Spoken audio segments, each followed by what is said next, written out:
Manuel Valls, donc, avec nous sur ce plateau. Merci d'avoir accepté notre invitation. Avant de vous jeter dans les pattes d'Olivier Royran, moi j'ai la question, vous y attendez, là c'était la feria des vendanges, vous avez vu très assidu à la feria de Pentecôte. C'était trop rapproché les dates, c'est pour ça qu'on n'a pas pu vous voir? C'est épouvantable de ne pas pouvoir venir et de ne pas pouvoir assister, par exemple, à cette feria du dimanche matin, et à la faena de José Thomas. Oui, bien évidemment. J'ai suivi ça grâce à mon ami Jean Denat, qui est conseiller général de Nîmes, qui m'envoyait des photos et des commentaires. Mais la politique et cette candidature à la présidentielle m'amènent, hélas, à quelques sacrifices personnels. Vous étiez où alors pendant ce week-end?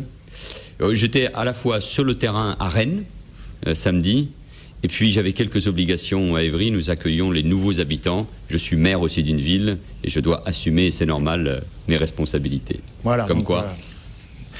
Jeunes gens d'Évry, vous nous avez privé de Manuel Valls et vous l'avez privé de la fête. Olivier. Bonjour Manuel Valls. Bonjour. Nous parlons donc des primaires citoyennes avec vous, puisque vous êtes l'un des 6 candidats à ce scrutin qui désignera le candidat ou la candidate socialiste au présidentiel de 2012. Des primaires ouvertes qui se dérouleront, je le rappelle, les 9 et 16 octobre prochains. Alors je rappelle que vous êtes député maire d'Évry, en région parisienne, dont vous venez de parler. Vous faites étape dans l'Hérault aujourd'hui, en particulier à Montpellier. La région Languedoc-Roussillon est-elle un passage obligé pour un candidat aux primaires socialistes? Est-ce que d'abord c'est une région importante? On le sait, beaucoup de militants socialistes. Est-ce que pour vous, c'était un passage obligé? Mais vous le disiez, c'est une primaire ouverte. C'est-à-dire que nous nous adressons aux Français. Donc moi, je m'adresse à tous les Français. Et donc, toutes les régions sont des passages obligés. Mais là, j'y viens naturellement. À l'invitation de mon ami Philippe Sorel, j'ai déjà eu l'occasion de venir régulièrement en campagne ou sans être en campagne dans cette ville et dans cette région. Et puis cette région, oui, elle est évidemment importante parce que Montpellier est une ville étudiante, une ville qui a été profondément transformée par Georges Frêche et par ses équipes. C'est une ville qui compte. Et donc c'est avec beaucoup de plaisir que je passe quelques jours dans le sud. Vous êtes dans le Gard aussi, hein? Oui, je viens de l'Ardèche. Demain je suis dans le Gard, ensuite je vais en Corse, donc c'est un tour de France, un marathon, utilisez l'expression que vous voulez, mais c'est surtout un moment de très grand plaisir, parce qu'on prend du temps, on rencontre des vignerons, on rencontre des commerçants, on rencontre des élus, des responsables de PME, de PMI, bref, on va à la rencontre de la France. Et il y a encore quelques heures, j'étais présent là aussi auprès des associations caritatives pour leur apporter mon soutien, alors que l'Europe est en train de prendre des décisions graves pour le soutien à toutes ces associations qui aident les quelques millions de Français qui sont dans la très grande précarité. On va en parler dans un instant justement de cette actualité. Vous êtes dans l'Hérault aujourd'hui, une situation un peu compliquée pour le Parti Socialiste, une fédération sous tutelle. Beaucoup disent qu'il faut supprimer cette tutelle, passer à autre chose. Il faut tourner la page. Est-ce qu'il n'est pas temps de tourner la page? Il faudra, évidemment, et il faut tourner cette page. Vous savez, moi j'ai le plus grand respect pour les élus, pour les militants qui d'ailleurs sont mobilisés pour la réussite de cette primaire. Mais les affaires internes du Parti Socialiste ne sont pas de mise pendant ce moment-là. Les Français attendent des candidats à l'élection présidentielle à travers la primaire, que ces candidats leur parlent des sujets qui les préoccupent. La crise économique et ses conséquences, le chômage, la précarité, l'avenir de l'école, l'avenir de leurs enfants, bref, l'avenir du pays dans une Europe en panne et dans un monde troublé. Et ma marque, c'est de parler des sujets qui intéressent les Français et de ne pas me laisser distraire par des problèmes qu'on aura l'occasion de traiter, mais qui ne sont pas une priorité. Avant de passer à votre programme, un mot justement de cette actualité dont vous parliez, pas des SK, mais la menace de suppression des subventions européennes dédiées aux associations caritatives. Vous étiez ce matin dans une association à Saint-Vincent de Paul à Montpellier. Votre sentiment sur cette mesure annoncée? Je vous disais il y a un instant que l'Europe ne va pas bien. Or, pourtant, l'Europe, c'est un projet extraordinaire. Je suis profondément européen. Mais l'Europe, c'est l'Europe économique. C'est l'Europe agricole, mais ça doit être aussi une Europe humaine. Si l'Europe aujourd'hui, pour des raisons juridiques, supprime les aides aux ONG et aux associations caritatives, alors qu'il y a une montée de la précarité à cause de la crise économique et du chômage, mais les Français les citoyens européens, plus largement, vont se révolter contre l'Europe. Et donc il faut que l'Europe prenne des décisions, s'affranchisse de règles absurdes, change ses règles si c'est nécessaire, pour aider ces associations. L'une d'entre elles, Saint-Vincent-de-Paul, me disait que la subvention représente 20% du budget à travers la banque alimentaire. C'est insupportable, ça serait même criminel que l'Europe prenne ces décisions. Effectivement, si ces subventions européennes disparaissent, c'est la mort annoncée. C'est la mort des associations. Et je vous rappelle qu'il y a 4 à 5 millions de Français, de citoyens dans ce pays qui bénéficient de ces aides. Et j'ai voulu le faire avec à la fois beaucoup de dignité et beaucoup de pudeur, parce que ces associations travaillent grâce aux bénévoles, notamment, vers des publics extrêmement difficiles. Elles ont besoin de notre soutien, elles ont besoin du soutien de l'Europe. Mais Manuel Valls, plus largement sur l'Europe, justement, on a le sentiment pendant les campagnes électorales, là c'est un peu particulier primaire, mais de façon générale, les politiques français nous disent oui, l'Europe elle doit faire ceci, elle doit faire cela, et puis une fois passée l'élection, forcément, l'Union européenne aujourd'hui c'est 27 pays, je m'y perds même, je crois que c'est 27. Ça, 27 pays, c'est beaucoup, et donc c'est très très difficile d'orienter, de réorienter, d'arrêter des décisions, des politiques qui sont des rouleaux compresseurs. Vous croyez vraiment que vous, demain, président de la République, pourriez arriver à changer quelque chose ? La grande différence par rapport à il y a quelques années, c'est que le projet européen est aujourd'hui non seulement en panne, mais est menacé en son cœur même. La crise de l'euro, la crise grecque, la dégradation qui a eu lieu hier, la note financière concernant l'Italie, met l'Europe au pied du mur. Et donc les dirigeants européens, et notamment les Français et les Allemands, mais pas seulement, doivent prendre conscience que le projet européen est mortel. Et donc, si on veut sortir de cette difficulté, il faut un effort d'imagination et prendre le destin de l'Europe. Et de s'occuper des vrais sujets. La zone euro, l'investissement sur l'avenir, recherche, technologie, innovation, soutien aux pays qui sont en difficulté, mutualisation de la dette, eurobond, c'est-à-dire possibilité que des pays empruntent à des taux d'intérêt beaucoup moins pénalisants que ceux qui existent aujourd'hui. Bref, faire en sorte que l'Europe soit une puissance économique et ne pas, en revanche, se perdre dans la suppression d'aides, par exemple, aux subventions caritatives. Nous sommes à un moment clé de la construction européenne. Manuel Valls, lors du premier débat télévisé qui vous a opposé aux 5 autres candidats donc pour ces primaires, le 15 septembre dernier, vous dites notamment être de gauche, c'est redresser le pays, c'est votre première mesure phare, assurer le désendettement de la France, ce qui vous vaut d'ailleurs des pics bien appuyés, notamment d'Arnaud Montebourg, qui laisse entendre que vous draguez d'une certaine manière l'électorat de l'UMP. Pourquoi cette première priorité du désendettement de la France ? À la crise économique se rajoute une crise politique et morale. Si nous ne disons pas la vérité aux Français, cette crise va s'approfondir. Le rejet de la parole publique, de la parole politique, est une réalité que vous constatez tous les jours. Donc, si on veut demain retrouver des marges de manœuvre, il faut désendetter notre pays. On est passé en 10 ans de 800 milliards à 1600 milliards de dettes cumulées. C'est insupportable. C'est criminel, là aussi, pour les générations à venir et pour le futur. Et être de gauche... Est-ce qu'on ne bloque pas la croissance en faisant ça ? Mais elle est bloquée déjà.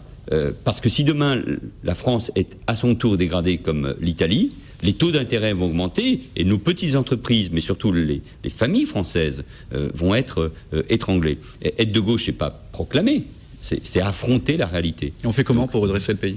Ça veut dire 100% des marges que nous arriverons à dégager en nous attaquant notamment aux niches fiscales doivent être mises au service du désendettement et des objectifs que nous nous sommes tous assignés, c'est-à-dire atteindre en 2013 3% uniquement de déficit. Mais la deuxième priorité, et elle est cohérente, c'est le soutien à la compétitivité, à la croissance, et notamment soutien aux PME, au PMI. Et puis la troisième priorité, c'est évidemment la lutte contre les inégalités, mais là aussi pas avec les vieilles recettes d'avant, mais avec des réformes profondes de notre système scolaire qui aujourd'hui produit trop d'inégalités, ou en réformant notre système de retraite, parce qu'aujourd'hui, ce qui est insupportable, c'est qu'un ouvrier vit 7 à 10 ans de moins qu'un cadre.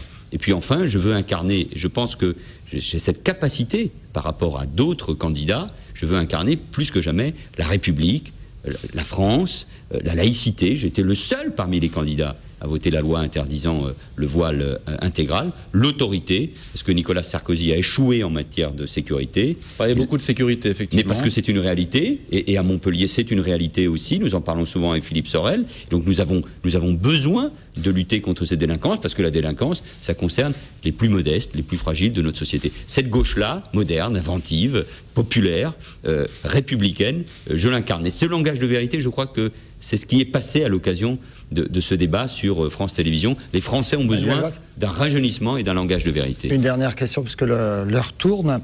Philippe Sorel, à notre micro, c'était il y a quelques jours, nous a donné, lui, son trio, son tiercé. Donc, vous d'abord, évidemment. Ensuite, François Hollande, et puis Ségolène Royal. Si vous n'êtes pas, hypothèse, vous n'êtes pas qualifié pour le deuxième tour de ces primaires, vous avez le même trio derrière ? Mais lui, il a donné un ordre. Ouais. Moi, je ne donne pas le tiercé dans le désordre. Et puis, allez, je reviendrai entre les deux tours à Montpellier pour répondre à votre question. D'accord, allez, il s'en est tiré par une belle pirouette. Merci beaucoup, Manuel Valls. Olivier, restez avec nous. On va parler de Jean-Pierre Grand. De Jean-Pierre Grand. À tout de suite.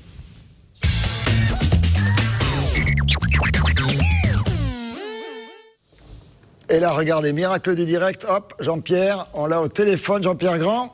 Oui, bonjour. Bonjour, monsieur le député Jean-Pierre Grand, merci de nous prendre au téléphone. C'est normal. Vous avez une nouvelle casquette depuis ce matin, racontez-nous. Écoutez, Dominique de Villepin, qui, comme vous le savez, a créé République Solidaire, qui est maintenant un mouvement qui a une année environ, avec 25 000 adhérents et sympathisants, a exprimé sa volonté de se consacrer pleinement à la définition d'une politique de rassemblement national. Tout cela pour faire face aux défis inédits qu'affronte notre pays. Donc, il veut pour cela, bien sûr, se placer en dehors de toute responsabilité partisane, ce qui peut se comprendre. Et donc, il a demandé, effectivement, il m'a demandé, ainsi qu'à d'autres collègues, de le remplacer, ce que, naturellement, je fais avec plaisir. Ça veut dire qu'il est, de fait, candidat pour les présidentielles ou pas encore ? Bon, écoutez, il n'a pas annoncé de candidature, mais souvenez-vous, Jacques Chirac, en 1994, avait fait de même. Il avait quitté la présidence du RPR. Donc vous nous répondez, vous, clairement, Dominique de Villepin sera candidat. Non, je ne vous réponds pas ça, parce que je ne suis pas du tout habilité à le faire. Mais ce que je peux vous garantir, c'est qu'il l'a encore dit ce matin, dans plusieurs médias, il est totalement déterminé à bousculer le jeu politique. Et tout cela pour l'intérêt des Français. Il veut se consacrer, vous l'avez dit, à une politique de rassemblement national. Ça veut dire que République Solidaire ne lui permet pas de rassembler ? Pas du tout. Je vous ai dit qu'il ne voulait pas se situer dans un jeu partisan. Quand vous voulez rassembler, il faut pas être le chef d'une des formations. C'est tout à fait normal. République Solidaire, c'est un mouvement qui existe, qui est implanté, d'ailleurs très bien implanté dans l'Hérault. Et ce mouvement, il soutient Dominique de Villepin. Bon, voilà. Donc ça, c'est clair, ça va continuer. Je vais tout mettre en œuvre pour qu'il en soit ainsi. Bon, pas de problème. En revanche, Dominique de Villepin, il a beaucoup de choses à dire. Il y a des sujets qui rassemblent les Français. La dette, ça doit rassembler les Français à partir du moment où on a une vision lucide et qu'on impose des solutions, qu'on s'impose des solutions qui soient des solutions réalistes. Vous devenez donc président de République Solidaire. Est-ce que ça veut dire que vous allez démissionner de l'UMP ? Écoutez, moi, je ne vais pas démissionner. S'ils veulent que je quitte l'UMP, je quitterai. Je suis rentré dans le mouvement gaulliste, j'avais 14 ans. Donc, quelque part, je suis... voilà, j'ai aussi la place. Mais je suis responsable, d'ailleurs, regardez Borloo, il était bien aussi à l'UMP, et au groupe parlementaire, il est bien président du Parti radical. Bon, donc c'est pas le problème. Moi, je suis pas candidat à la présidence de la République. Simplement, j'assume une mission parce que Dominique de Villepin me l'a demandé. Je vais essayer de le faire ça le mieux possible. Mais Jean-Pierre Grand, on insiste un petit peu, mais si vous êtes au soutien de Dominique de Villepin, candidat à la présidence de la République, alors même que le candidat de l'UMP, évident, c'est Nicolas Sarkozy. De fait, vous ne soutenez plus le candidat. On verra ça le moment venu. D'ici là, il y aura beaucoup d'eau qui sera passée sous le pont du Lèze. Quelle est votre priorité en tant que président donc, de République Solidaire à présent ? Écoutez, c'est de faire passer auprès de nos concitoyens la parole de Dominique de Villepin et les propositions qui sont les siennes. Par exemple, je vais vous donner un exemple. Comme parlementaire, dans les jours qui viennent, même la semaine prochaine très certainement, en début de semaine, je vais déposer sur le bureau de l'Assemblée nationale des propositions de loi qui ont été travaillées depuis maintenant plusieurs mois, qui s'inspirent totalement de ce que Dominique de Villepin a esquissé le 14 avril dernier, lors d'une très grosse conférence de presse, sur le revenu citoyen, sur le fonctionnement de la démocratie, sur la justice. Prenons la justice. Je dépose une proposition de loi pour rendre la justice indépendante et libre face au pouvoir politique. On sort de l'affaire Clearstream qui a duré 6 ans. Vous avez vu combien les procureurs de la République peuvent être instrumentalisés ou être les instruments du gouvernement. Le procureur Marin... Donc il y a des propositions, on a compris, vous avez d'ores et déjà beaucoup de choses à proposer et à dire. Ben, écoutez, Jean-Pierre Grand, excusez-moi de vous interrompre. Oui, bien sûr. On va poursuivre notre émission. Merci beaucoup d'avoir accepté cette invitation téléphonique depuis votre bureau de l'Assemblée nationale. Très bonne soirée à vous. Olivier. Un petit clin d'œil. Allez, un petit clin d'œil, oui, voilà, on s'amuse un peu. On va se la jouer un peu petit journal. Voilà, donc, ici, dans les allées du direct, ça va amuser Patrick Mallet. On a reçu ce fax, c'était hier matin. Oui, alors un fax formidable d'un collectif Hérotais pour Martine Aubry. Alors, envoyé probablement de Paris, mairie du 6e. Ça, c'est soit Paris, soit Lyon, soit Marseille. Hein, je pense que c'est Paris. C'est le seul élément, à part la signature explicite, donc du coup. Un fax que la rédaction de TV Sud a décidé de primer. Et voilà, du coup, le prix de l'orthographe, parce que les militants Hérotais. Prix de la transparence aussi, donc, Aubry. pour la signature. Et oui, parce qu'on ne sait pas vraiment qui sont ces gens, hein. Ils ont l'air très sympas, mais bon. Voilà, les prix du développement durable, hein, un fax papier, donc pas très écolo correct.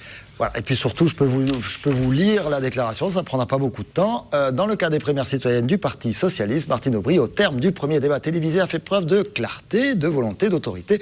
Elle a su proposer des solutions convaincantes comme de véritables perspectives pour l'avenir. Voilà, ils seront contents puisque nous avons cité l'intégralité de leur communiqué de presse. Voilà, merci. Continuez les gars, nous envoyer des beaux fax comme ça. Merci beaucoup pour ce point politique. On se retrouve mardi prochain. On va encore parler des primaires du Parti Socialiste. La semaine prochaine. Non, je ne suis pas sûr. D'accord. On ira Allez, peut-être un à peu droite. d'alternance sur TV Sud.